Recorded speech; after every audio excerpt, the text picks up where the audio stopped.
మాతృత్వం అనేది ప్రతి మహిళకి ఓ అద్భుతమైన అనుభూతి. పెళ్ళై సంతానం కలగకపోతే ఆ దంపతులు పడే కష్టాలు వర్ణనాతీతం. ఎన్నో ఆసుపత్రుల చుట్టూ తిరిగి మరెన్నో రకాల ప్రయత్నాలు చేసి విసిగి వేసారి చివరి ప్రయత్నంగా ఆశతో టెస్ట్ ట్యూబ్ బేబీ సెంటర్లను ఆశ్రయిస్తూ ఉంటారు. కానీ అక్కడ ఎదురయ్యే మోసాలు వారి ఆశలను పూర్తిగా చిదిమేస్తున్నాయి. తమ కలల కోసం వేల లక్షల రూపాయలు ఖర్చు చేసి మానసికంగా శారీరకంగా ఎన్నో ఇబ్బందులు పడిన తర్వాత కూడా మోసపోవటం నిజంగా వారి దురదృష్టమే. సంతానం కోసం వచ్చిన దంపతులను మోసం చేశారన్న ఆరోపణలతో ఓ టెస్ట్ ట్యూబ్ బేబీ సెంటర్ 2 రోజులుగా వార్తల్లో నిలుస్తోంది. వీర్యం అండాల సేకరణ పేరుతో హైదరాబాద్ నగరంలో జరుగుతున్న ఆ వికృత దందాలో కొత్త విషయాలు వెలుగులోకి వస్తున్నాయి.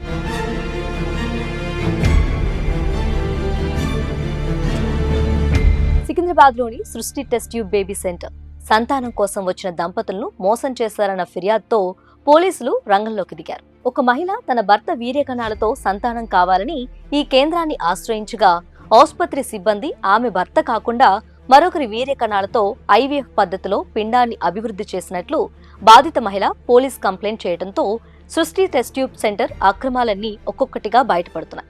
సికింద్రాబాద్ చుట్టుపక్క ప్రాంతాల్లో రైల్వే స్టేషన్ ఫుట్పాత్లపై ఉన్న బిచ్చగాళ్లకు బీరు బిర్యానీ ఆఫర్ చేసి వారి నుంచి వీర్యం సేకరించినట్టు తెలుస్తుంది. బిచ్చగాళ్లకైతే బిర్యానీ, అడ్డా కూలీలకైతే క్వార్టర్ మందు లేదంటే బీర్ బాటిల్, ఇక కొంచెం చదువుకున్న వారికైతే 1000 నుంచి 4000, అదే మహిళలకైతే 20,000 నుంచి 25,000 దాకా ఇస్తారు. వీర్యం అండాల సేకరణ పేరుతో సృష్టి సెంటర్ జరుపుతున్న వికృత దందా ఇది.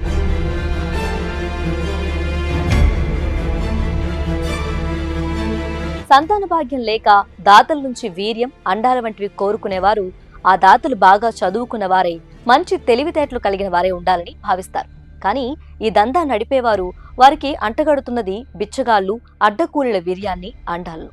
వీర్యం తీసుకునేప్పుడు వారికి పోన్ వీడియోలు చూపించేవారని సమాచారం. ఇండియన్ స్పెర్మ్ టెక్ క్రయోసిస్టమ్ క్లినిక్ పేరుతో సికింద్రాబాద్ లో ఈ దందా నడుపుతున్న 7 నిందితులను అరెస్ట్ చేసిన పోలీసులు దీనిపై లోతైన దర్యాప్తు చేయగా విస్తుపోయే విషయాలు వెలుగు చూశాయి.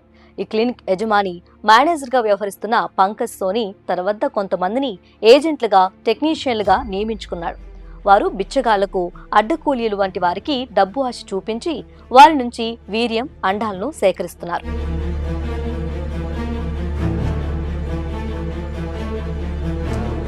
ఆర్ట్ అసిస్టెడ్ రీప్రొడక్టివ్ టెక్నాలజీ నిబంధనల ప్రకారం ఆరోగ్యవంతులైన వ్యక్తుల నుంచి, అది 21 నుంచి 55 ఏళ్లలోపు ఉన్నవారి నుంచి వారికి అన్ని రకాల వైద్య పరీక్షలు నిర్వహించి ఎలాంటి జన్యు వ్యాధులు, అంటువ్యాధులు లేవని నిర్ధారించుకున్న తర్వాత మాత్రమే వీర్యం సేకరించాలి.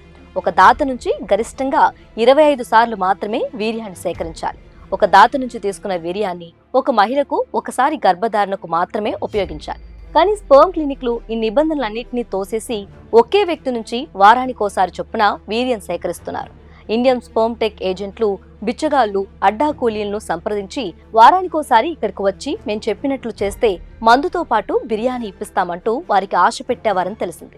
లేదంటే వాటికి సరిపడా 500 నుంచి 1000 రూపాయలు చేతిలో పెట్టి పంపేవారని సమాచారం.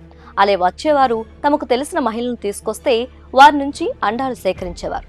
అది కొంచెం కష్టమైన పని కావడంతో మహిళలకు ప్రతిసారి 20,000 నుంచి 25,000 చెల్లించేవారని తెలిసింది.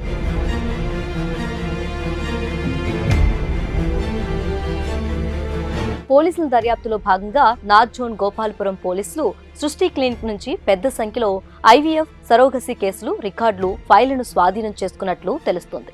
దాదాపు 200 మంది దంపతులు ఈ క్లినిక్ లో రిజిస్ట్రేషన్ చేసుకున్నట్లు సమాచారం. ఐవీఎఫ్, సరోగసీ ఐవీఎఫ్ ట్రీట్మెంట్ తీసుకున్న దంపతులకు పోలీసులు ఫోన్లు చేస్తూ వివరాలు సేకరిస్తున్నారు.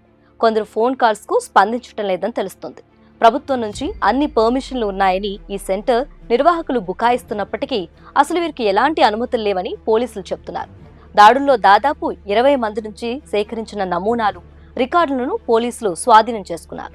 నార్త్ జోన్ డీసీపీ సాధనా రష్మి పెరుమల్ ఆధ్వర్యంలో ప్రత్యేక పోలీస్ బృందం సృష్టి కేసుపై పూర్తి స్థాయిలో దర్యాప్తు చేస్తున్నారు.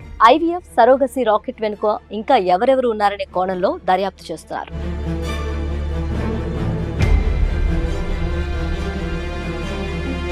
సృష్టి టెస్ట్ ట్యూబ్ సెంటర్ కు హైదరాబాద్ లో కూకట్పల్లి, కొండాపూర్ ప్రాంతాల్లో బ్రాంచీలు కూడా ఉన్నాయి. అలాగే ఏపీలోని విజయవాడ, వైజాగ్ తో పాటు ఒడిశా, కోల్కతాలోనూ బ్రాంచ్లు ఉన్నట్లు సమాచారం.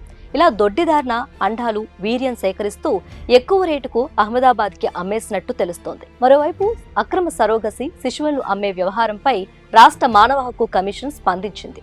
సికింద్రాబాద్లో ఉన్న యూనివర్సల్ సృష్టి ఫర్టిలిటీ సెంటర్తో పాటు మిగతా అన్ని రాష్ట్రాల్లో ఉన్న బ్రాంచీల్లో జరుగుతున్న దందాను సుమోటోగా స్వీకరించింది.